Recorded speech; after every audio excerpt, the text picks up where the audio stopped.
Can you experience intense regular contractions although you're not in true labor?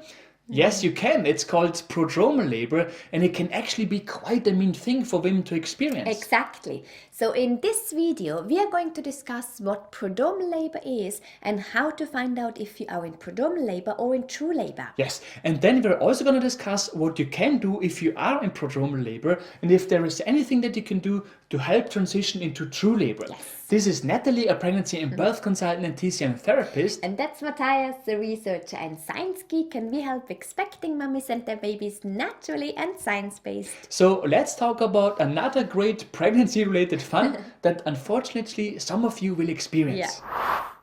Alright, so what is prodromal labor? Well, usually when you experience false labor contractions, then it is quite easy to identify them as such, right?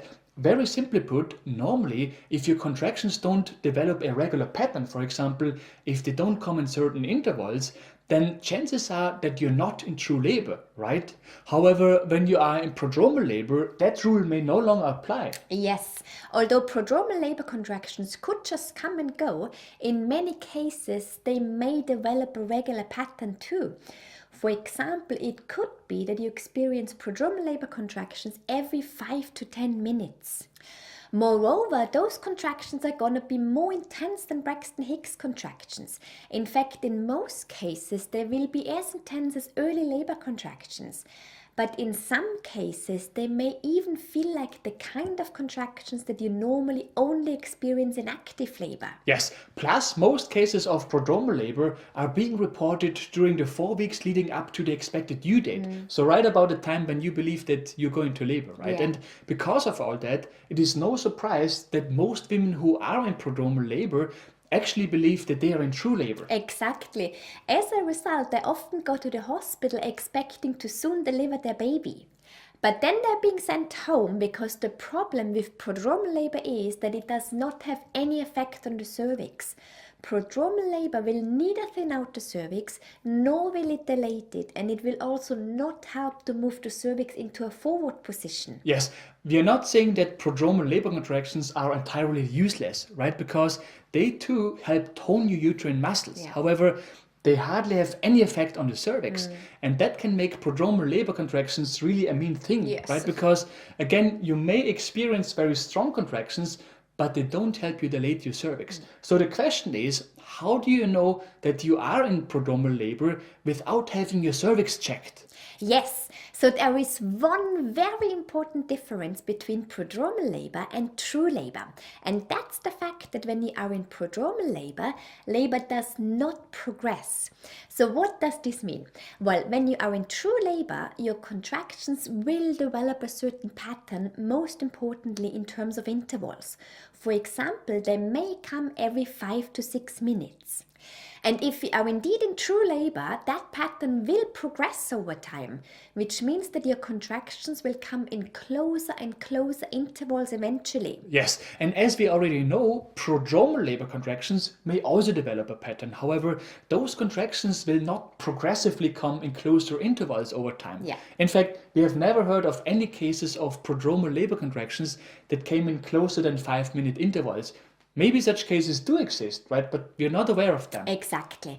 Another aspect is the duration of the contractions. When you are in true labor, the duration of your contractions will increase over time. Prodromal labor contractions normally don't do that. They often consistently last for some 60 seconds. Yes, what prodromal labor contractions can do though is they could become more intense over time. As we said initially, most of the times, prodromal labor contractions will be as intense as in early labor. However, sometimes they may even become as intense as in active labor.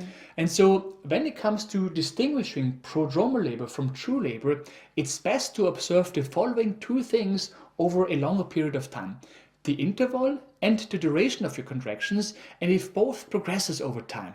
Exactly. And keep in mind, eventually prodromal labor will stop. Yes, it may last for hours or days only. In rare cases, it may also last for weeks without there being any progress at all. Exactly. However, eventually those contractions will stop. They hardly ever transition into true labor contractions. Yes, but we are going to discuss in just a minute if there is anything that you can do to help them do just that. transition into true labor contractions. But before we do that, let's say that you are in prodromal labor. What now? What can you do? Okay, so in general, prodromal labor is normally not considered an emergency. Moreover, because it does not dilate your cervix, you will normally not be admitted to the hospital unless, of course, there are any medical problems.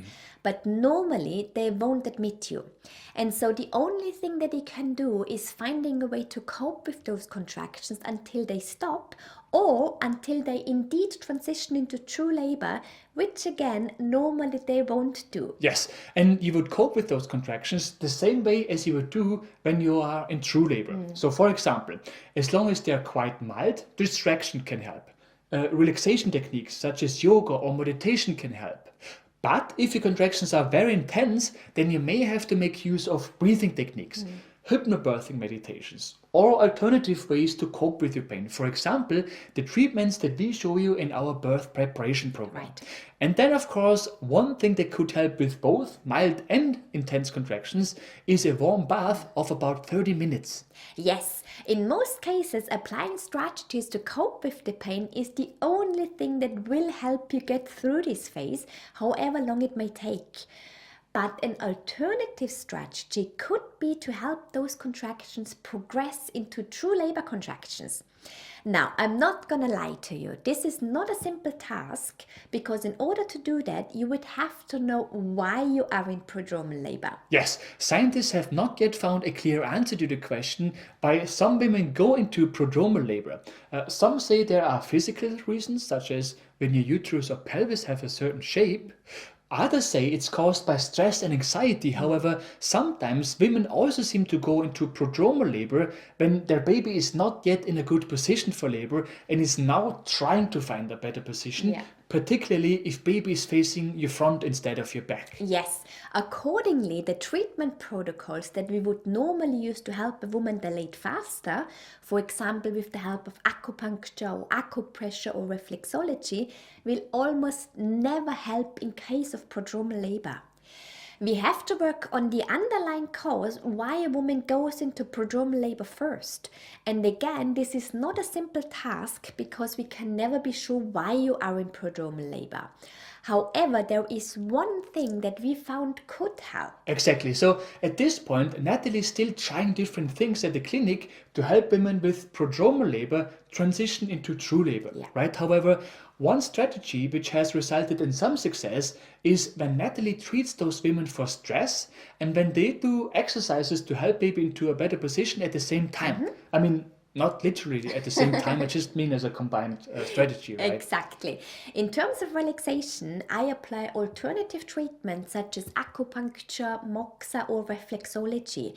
But it can also be yoga or meditation, whatever helps you relax. Yes, and if you follow our channel, then you already know what you could do to help your baby find a better position. For example, sitting in a good position could help, which we show you in the video that pops up now. Yes, or other things, including exercises to help baby into a better position, which we show you in the video that pops up now. Yes, again, focusing on stress and baby's position at the same time is one strategy that has led to some success in some women. Just keep in mind that we are not able to tell you if it could help you too when you are in prodromal labor, because again, it very much depends on the underlying cause. And so unfortunately, in many cases, prodromal labor is just another nasty thing that can come with a pregnancy. Right. If you have found this video helpful, we would be super grateful if you could leave us a like below this video. Yes, and for more useful tips and tools on pregnancy and baby related topics, make sure to subscribe to our channel and to hit the bell.